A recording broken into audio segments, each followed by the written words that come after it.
ಬಂಧುಗಳೇ ನಮಸ್ಕಾರ, ಹೇಗಿದ್ದೀರಿ ನೀವೆಲ್ಲರೂ? ನಾನು ಸುಬ್ರಹ್ಮಣ್ಯ ಎಸ್ ಹಂಡಿಗೆ. ಬಂಧುಗಳೇ, ನಟ ದರ್ಶನ್ ಅಂಡ್ ಗ್ಯಾಂಗ್ನ ಪೊಲೀಸ್ ಕಸ್ಟಡಿ ಇವತ್ತಿಗೆ ಅಂತ್ಯ ಆಗ್ತಾ ಇದೆ. ಹೀಗಾಗಿ ಕಾನೂನು ರೀತಿಯಲ್ಲಿ ಸಂಜೆ 5 ಗಂಟೆಯ ಒಳಗಾಗಿ ಕೋರ್ಟ್ ಮುಂದೆ ಆ ಗ್ಯಾಂಗ್ ಅನ್ನು ಹಾಜರುಪಡಿಸಬೇಕಾಗುತ್ತೆ. ಈಗಾಗಲೇ ಪೊಲೀಸರು ಒಂದು ಹಂತದ ವಿಚಾರಣೆಯನ್ನು ಮುಕ್ತಾಯಗೊಳಿಸಿದ್ದಾರೆ. ಹೀಗಾಗಿ ತಮ್ಮ ಕಸ್ಟಡಿಗೆ ಕೇಳುವಂತ ಸಾಧ್ಯತೆ ತೀರಾ ಕಡಿಮೆ ಇದೆ. ಜುಡಿಷಿಯಲ್ ಕಸ್ಟಡಿಗೆ ಕೊಡಿ ಅಂತ ರಿಕ್ವೆಸ್ಟ್ ಮಾಡ್ಕೊಳ್ಬಹುದು. ಹೀಗಾಗಿ ಕೋರ್ಟ್ ಅವರನ್ನ ಜುಡಿಷಿಯಲ್ ಕಸ್ಟಡಿ ಅಂದರೆ ನ್ಯಾಯಾಂಗ ಬಂಧನಕ್ಕೆ ನೀಡುವಂತ ಸಾಧ್ಯತೆ ಇದೆ. ನ್ಯಾಯಾಂಗ ಬಂಧನಕ್ಕೆ ನೀಡಿದ್ರು ಅಂತಾದ್ರೆ ದರ್ಶನ್ ಅಂಡ್ ಗ್ಯಾಂಗ್ ಜೈಲು ಸೇರ್ಬೇಕಾಗತ್ತೆ. ಅಂದ್ರೆ ಪರಪ್ಪನ ಅಗ್ರಹಾರ ಜೈಲಿಗೆ ಶಿಫ್ಟ್ ಆಗಬೇಕಾಗತ್ತೆ. 2011ರಲ್ಲಿ ದರ್ಶನ್ ತನ್ನ ಪತ್ನಿಯ ಮೇಲೆ ಹಲ್ಲೆ ನಡೆಸಿ 28 ದಿನಗಳ ಕಾಲ ಜೈಲು ವಾಸ ಅನುಭವಿಸಿದ್ರು. ಅದಾದ ಬಳಿಕ ಒಂದಷ್ಟು ವರ್ಷಗಳ ನಂತರ ಇದೀಗ ಮತ್ತೊಮ್ಮೆ ಜೈಲಿನ ಮುಖ ನೋಡುವಂತ ಪರಿಸ್ಥಿತಿ ಎದುರಾಗಿದೆ. ಇನ್ನು ಸಾಕಷ್ಟು ತಜ್ಞರು ಹೇಳ್ತಿರುವಂತಹ ಪ್ರಕಾರ ಅಥವಾ ನಿವೃತ್ತ ಪೊಲೀಸ್ ಅಧಿಕಾರಿಗಳು, ಹಿರಿಯ ವಕೀಲರು ಹೇಳ್ತಿರುವ ಪ್ರಕಾರ ಹೆಚ್ಚು ಕಡಿಮೆ ಈ ಪ್ರಕರಣದಲ್ಲಿ ನಟ ದರ್ಶನ್ಗಂತೂ 1 ವರ್ಷಗಳ ಕಾಲ ಜಾಮೀನು ಸಿಗೋದಿಲ್ಲ. ಹೀಗಾಗಿ ಸುದೀರ್ಘ ಅವಧಿಯವರೆಗೆ ನಟ ದರ್ಶನ್ ಅಂಡ್ ಗ್ಯಾಂಗ್ ಜೈಲಿನಲ್ಲಿ ಕಂಬಿಯನ್ನ ಎಣಿಸಬೇಕಾಗತ್ತೆ. ಇದು ಸದ್ಯದ ಅಪ್ಡೇಟ್. ಮುಂದಿನ ಕಾನೂನು ಪ್ರಕ್ರಿಯೆಗಳು ಏನು ಅಂತ ಗಮನಿಸ್ತಾ ಹೋಗೋದಾದ್ರೆ, ಪೊಲೀಸರು ಈಗಾಗಲೇ ಸಾಕ್ಷಿ ಸಂಗ್ರಹವನ್ನ ಮಾಡಿದ್ದಾರೆ. ಒಂದು ಹಂತದ ವಿಚಾರಣೆಯನ್ನು ಕೂಡ ನಡೆಸಿದ್ದಾರೆ. ಅದೆಲ್ಲವನ್ನು ಕೂಡ ನೀಟಾಗಿ ನಮೂದು ಮಾಡಿ 3 ತಿಂಗಳ ಒಳಗಾಗಿ ಕೋರ್ಟ್ಗೆ ಚಾರ್ಜ್ ಶೀಟ್ ಅನ್ನು ಸಲ್ಲಿಕೆ ಮಾಡಬೇಕಾಗತ್ತೆ. ಚಾರ್ಜ್ ಶೀಟ್ ಅನ್ನು ಸಲ್ಲಿಕೆ ಮಾಡಿದ ನಂತರ ದರ್ಶನ್ ಅಂಡ್ ಗ್ಯಾಂಗ್ಗೆ ಶಿಕ್ಷೆ ಕೊಡಿಸುವಂತ ಜವಾಬ್ದಾರಿ ಯಾರ ಹೆಗಲ ಮೇಲೆ ಬೀಳುತ್ತೆ ಅಂದ್ರೆ SPP, ಸ್ಪೆಷಲ್ ಪಬ್ಲಿಕ್ ಪ್ರಾಸಿಕ್ಯೂಟರ್ ಅಥವಾ ವಿಶೇಷ ಅಭಿಯೋಜಕರು ಅಂತ ಕರಿತೀವಿ, ಅಥವಾ ಸರ್ಕಾರಿ ಪರ ವಕೀಲರು ಅಂದ್ರೂ ಕೂಡ ತಪ್ಪಾಗ್ಲಿಕ್ಕಿಲ್ಲ. ಸದ್ಯ ಎಲ್ಲ ಕಡೆಗಳಲ್ಲೂ ಕೂಡ ಚರ್ಚೆ ಆಗ್ತಿರೋದು SPP, ಪಬ್ಲಿಕ್ ಪ್ರಾಸಿಕ್ಯೂಟರ್ ಆಗಿರುವಂತಹ ಪ್ರಸನ್ನ ಕುಮಾರ್ ಅವರಿಗೆ ಸಂಬಂಧಪಟ್ಟ ಹಾಗೆ. ಇವತ್ತಿನ ಈ ವಿಡಿಯೋದಲ್ಲಿ ಪ್ರಸನ್ನ ಕುಮಾರ್ ಅವರಿಗೆ ಸಂಬಂಧಪಟ್ಟ ಹಾಗೆ ಒಂದಷ್ಟು ಇಂಟ್ರೆಸ್ಟಿಂಗ್ ಸಂಗತಿಯನ್ನು ನಿಮ್ಮ ಮುಂದೆ ಇಡ್ತೀನಿ. ಜೊತೆಗೆ SPP ಈ ಪ್ರಕರಣದಲ್ಲಿ ಎಷ್ಟು ಪ್ರಮುಖ ಪಾತ್ರವನ್ನು ವಹಿಸ್ತಾರೆ, SPP ಬದಲಾವಣೆಗೆ ಒಂದಷ್ಟು ಸಚಿವರು ಯಾವ ರೀತಿಯಾಗಿ ಪ್ರಯತ್ನ ಪಟ್ಟಿದ್ರು, ಅದೆಲ್ಲವನ್ನು ಕೂಡ ಗಮನಿಸ್ತಾ ಹೋಗೋಣ. ಬಂಧುಗಳೇ, ದರ್ಶನ್ ಪ್ರಕರಣದಲ್ಲಿ ಮೊದಲಿಗೆ ತೀರಾ ಆಸಕ್ತಿಯನ್ನ ವಹಿಸಿದವರು ಅಂದ್ರೆ ಸಿದ್ದರಾಮಯ್ಯ. ಯಾವಾಗ ದರ್ಶನ್ ಈ ಪ್ರಕರಣದಲ್ಲಿ ಭಾಗಿಯಾಗಿದ್ದಾರೆ ಎನ್ನುವ ಸಂಗತಿ ಗೊತ್ತಾಗುತ್ತೋ, ಹಿರಿಯ ಅಧಿಕಾರಿಗಳು ಸಿದ್ದರಾಮಯ್ಯ ಗಮನಕ್ಕೆ ತರ್ತಾರೋ, ಅದಾದ ಬಳಿಕ ಸಿದ್ದರಾಮಯ್ಯ ಈ ವಿಚಾರದಲ್ಲಿ ಅಂದ್ರೆ CCTV ಫೂಟೇಜಸ್ ಅನ್ನ ಗಮನಿಸಿದಂತಹ ಕಾರಣಕ್ಕಾಗಿ ಅಧಿಕಾರಿಗಳ ಬಳಿ ಸಿದ್ದರಾಮಯ್ಯನ ಹೇಳ್ತಾರಂತೆ, ಇವರೇನು ಮನುಷ್ಯರ ಅಥವಾ ರಾಕ್ಷಸರ ಅಂತ ಹೇಳಿ. ಜೊತೆಗೆ ಯಾವುದೇ ಎಕ್ಸ್ಕ್ಯೂಸ್ ಇಲ್ಲ, ಯಾರೇ ಹೇಳಿದ್ರು ಕೂಡ ಒತ್ತಡಕ್ಕೆ ಮಣಿಯೋದಿಲ್ಲ, ಏನೇನು ಕಾನೂನು ರೀತಿಯಲ್ಲಿ ಮಾಡಬೇಕು ಅದೆಲ್ಲವನ್ನು ಕೂಡ ಮಾಡಿ ಅಂತ ಸಿದ್ದರಾಮಯ್ಯ ಸೂಚನೆಯನ್ನು ಕೊಡ್ತಾರೆ. ಹೀಗಾಗಿ ಈ ಪ್ರಕರಣದಲ್ಲಿ ಮೊದಲು ನಾವು ಹೊಗಳಬೇಕಾಗಿದ್ದು ಸಿದ್ದರಾಮಯ್ಯನವರನ್ನ.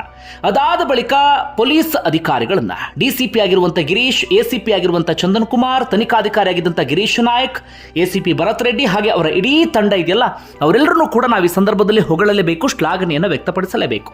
ಯಾವುದೇ ಆಮಿಷಕ್ಕೆ ಬಲಿಯಾಗಲಿಲ್ಲ, ಯಾವುದೇ ಬೆದರಿಕೆಗೆ ತಲೆ ಕೆಡಿಸಿಕೊಳ್ಳಿಲ್ಲ, ಪ್ರಭಾವಿ ಎನ್ನುವ ಕಾರಣಕ್ಕಾಗಿ ವಿಶೇಷವಾಗಿ ಅವ್ರನ್ನ ಟ್ರೀಟ್ ಮಾಡುವಂಥ ಕೆಲಸವನ್ನು ಮಾಡಲಿಲ್ಲ, ಅಥವಾ ಒಟ್ಟಾರೆಯಾಗಿ ಈ ಪ್ರಕರಣವನ್ನು ಒಂದು ಸರಿದಾರಿಯಲ್ಲಿ ಕರ್ಕೊಂಡು ಹೋಗುವಲ್ಲಿ ಅವರೆಲ್ಲರೂ ಕೂಡ ಯಶಸ್ವಿಯಾಗಿದ್ದಾರೆ.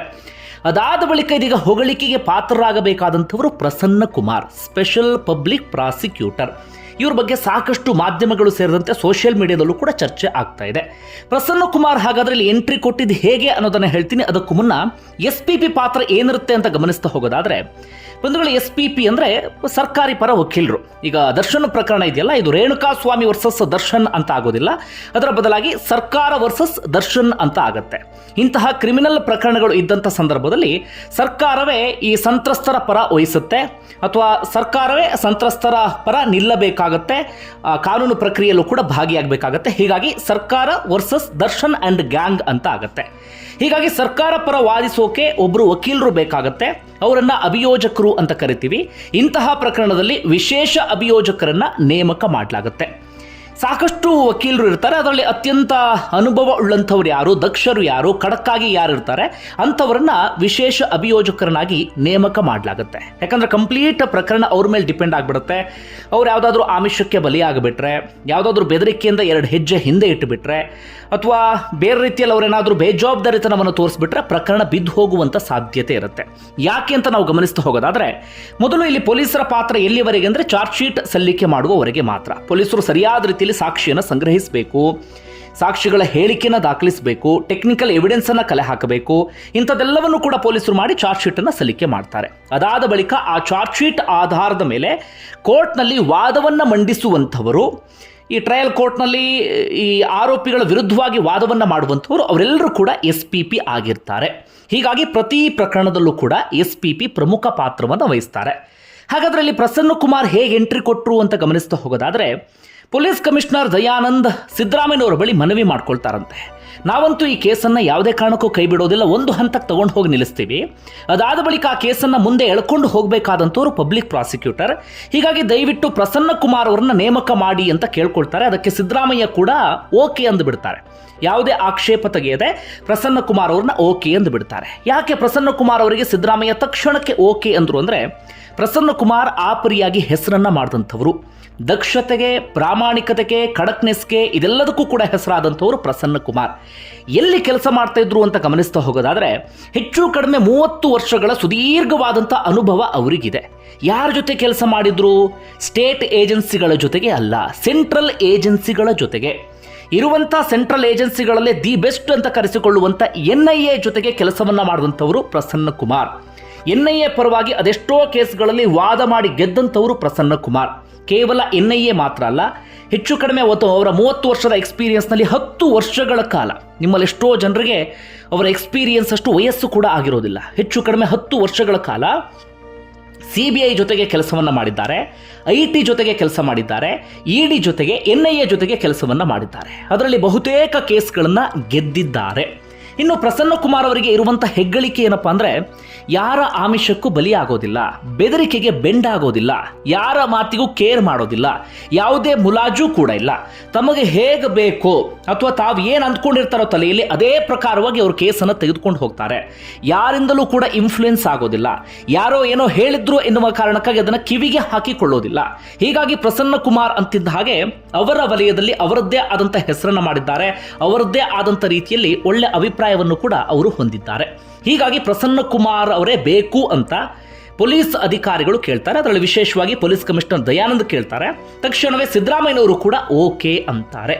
ಈ ಕಾರಣಕ್ಕಾಗಿ ಪ್ರಸನ್ನ ಕುಮಾರ್ ಈ ಕೇಸಿಗೆ ಎಂಟ್ರಿ ಕೊಟ್ಟರು. ಇದೀಗ ನಟ ದರ್ಶನ್ ಅಥವಾ ಗ್ಯಾಂಗ್ಗೆ ಕಂಟಕ ಆಗೋದು ಕೂಡ ಪ್ರಸನ್ನ ಕುಮಾರ್. ಯಾಕಂದ್ರೆ ಅಷ್ಟು ಸುಲಭಕ್ಕೆ ಪ್ರಸನ್ನ ಕುಮಾರ್ ಈ ಕೇಸನ್ನು ಕೈ ಬಿಡೋದಿಲ್ಲ, ಅಥವಾ ಈ ಕೇಸ್ ಇನ್ನಿಂದ ಯಾವುದೋ ಹಾದಿ ತಪ್ಪೋದಕ್ಕೆ ಅವರು ಅವಕಾಶವನ್ನು ಮಾಡಿಕೊಡೋದಿಲ್ಲ. ಯಾಕಂದರೆ ದರ್ಶನ್ ಅಂತವ್ರನ್ನ ಅವ್ರು ಬೇಕಾದಷ್ಟು ಜನರನ್ನು ನೋಡಿಬಿಟ್ಟಿದ್ದಾರೆ. ದರ್ಶನ್ ಅಂದಾಗ ನಮ್ಮ ರಾಜ್ಯದಲ್ಲಿ ಸೂಪರ್ ಸ್ಟಾರ್, ನಮ್ಮ ರಾಜ್ಯದಲ್ಲಿ ಅತ್ಯಂತ ಪ್ರಭಾವಿ ವ್ಯಕ್ತಿ, ಇನ್ಫ್ಲುಯೆನ್ಸ್ ಇರುವಂಥ ವ್ಯಕ್ತಿ, ಅವೆಲ್ಲವೂ ಕೂಡ ಓಕೆ. ಆದರೆ ಪ್ರಸನ್ನ ಕುಮಾರ್ ಕೆಲಸ ಮಾಡಿದ್ದು ಎಲ್ಲಿ? ಸೆಂಟ್ರಲ್ ಏಜೆನ್ಸಿಗಳ ಜೊತೆಗೆ. CBI ಎಂತೆಂಥ ಕೇಸ್ಗಳನ್ನು ಹ್ಯಾಂಡಲ್ ಮಾಡಿಲ್ಲ. IT, ED, NIA ನಾವ್ಯಾರು ಊಹೆ ಮಾಡ್ಕೊಳ್ಳೋಕ್ಕಾಗಲ್ಲ ಅಂಥ ಕೇಸ್ಗಳನ್ನು ಆ ತನಿಖಾ ಸಂಸ್ಥೆಗಳು ಹ್ಯಾಂಡಲ್ ಮಾಡಿರ್ತವೆ. ಅದೆಲ್ಲವನ್ನು ಕೂಡ ಮುಂದೆ ಎಳ್ಕೊಂಡು ಹೋಗುವಂಥ ಕೆಲಸವನ್ನು ಈ ಪ್ರಸನ್ನ ಕುಮಾರ್ ಅವರೇ ಮಾಡಿದರು. ಇದೆಲ್ಲವನ್ನು ಕೂಡ ಮನಗಂಡಂತಹ ದರ್ಶನ್ ಆಪ್ತ ಸಚಿವರು, ಒಂದಷ್ಟು ಶಾಸಕರು ಸಿದ್ದರಾಮಯ್ಯನವರ ಮೇಲೆ ಒತ್ತಡ ಹೇರೋದಕ್ಕೆ ಶುರು ಮಾಡ್ತಾರೆ. ಓಕೆ, ಇಲ್ಲಿವರೆಗೆ ಏನು ಮಾಡೋದಕ್ಕಂತೂ ಸಾಧ್ಯ ಆಗಿಲ್ಲ, ಅರೆಸ್ಟ್ ಮಾಡೋದನ್ನು ತಪ್ಪಿಸೋಕ್ಕಂತೂ ಸಾಧ್ಯ ಆಗಲಿಲ್ಲ, ಯಾವುದಕ್ಕೂ ಕೂಡ ಸಾಧ್ಯ ಆಗಿಲ್ಲ. ಅಟ್ಲೀಸ್ಟ್ ಈ ಕೇಸನ್ನು ವೀಕ್ ಮಾಡಿದ್ರೆ ಮಾತ್ರ ದರ್ಶನ್ ಬಚಾವ್ ಮಾಡೋದಕ್ಕೆ ಸಾಧ್ಯ. ಹೀಗಾಗಿ ಪ್ರಸನ್ನ ಕುಮಾರ್ ಅವರನ್ನ ಬದಲಾವಣೆ ಮಾಡಬೇಕು ಅಂತ ಒತ್ತಡ ಹೇರ್ತಾರೆ. ಈ ಕಾರಣಕ್ಕಾಗಿ ಡಾಕ್ಟರ್ G ಪರಮೇಶ್ವರ್ ಮಾಧ್ಯಮಗಳಿಗೆ ಒಂದು ಹೇಳಿಕೆಯನ್ನು ಕೂಡ ಕೊಟ್ಬಿಟ್ರು. ಯಾಕೆ ಗೃಹ ಸಚಿವರಿಗೆ ಹೇಳಿಕೆ ಕೊಡ್ತಾರೋ ಗೊತ್ತಿಲ್ಲ, ಹೇಳಿಕೆಯನ್ನು ಕೊಟ್ಬಿಟ್ರು. ಪ್ರಸನ್ನ ಕುಮಾರ್ ಅವರನ್ನ ಬದಲಿಸಿದ್ರೆ ತಪ್ಪೇನು ಎನ್ನುವ ರೀತಿಯಲ್ಲಿ ಪ್ರಶ್ನೆಯನ್ನು ಮಾಡಿಬಿಟ್ರು. ಅಂದ್ರೆ ಒಳಗೊಳಗೆ ಬದಲಾವಣೆಗೆ ಒಂದಷ್ಟು ಪ್ರಯತ್ನ ನಡೆದು ಹೋಗಿಬಿಟ್ಟಿತ್ತು. ಸಿದ್ದರಾಮಯ್ಯನವರು ಕೂಡ ಒಂದು ಹಂತಕ್ಕೆ ಆ ಒತ್ತಡಕ್ಕೆ ಮಣಿಯುವಂತ ಪರಿಸ್ಥಿತಿ ಬಂದುಬಿಟ್ಟಿತ್ತು.